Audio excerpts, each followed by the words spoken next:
The purpose of today's webinar is to understand the different forms of agricultural tenancy in Scotland and how to analyse what type of tenancy that exists.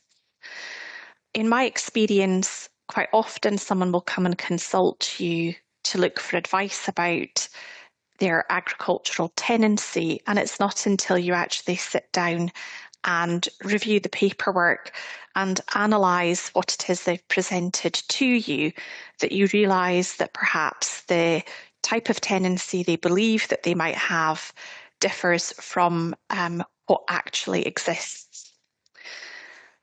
So in Scotland, the key pieces of legislation which govern agricultural tenancies is the Agricultural Holding Scotland Act 1991, and I'll refer to this as the 1991 Act. The Agricultural Holding Scotland Act 2003, which I'll refer to as the 2003 Act. But these pieces of legislation have been amended by the Land Reform Scotland Act 2016 and are in the process of being further amended by the Land Reform Scotland Act 2025.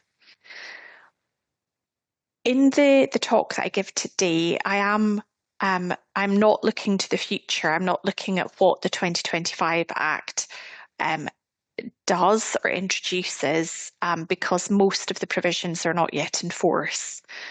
So it is important that you are aware of the fact that in the future these provisions could be further amended by the 2025 Act. So I think to start off with, it's important that we actually understand what the definition is of an agricultural lease in order to establish whether the tenancy in question is in fact governed by either the 1991 Act or the 2003 Act. And the key to understanding this is to refer to the definitions contained in section 85 of the 1991 Act. I've put the definitions up on screen, but to run through them, agricultural land is defined as land used for agriculture for the purpose of a trade or a business.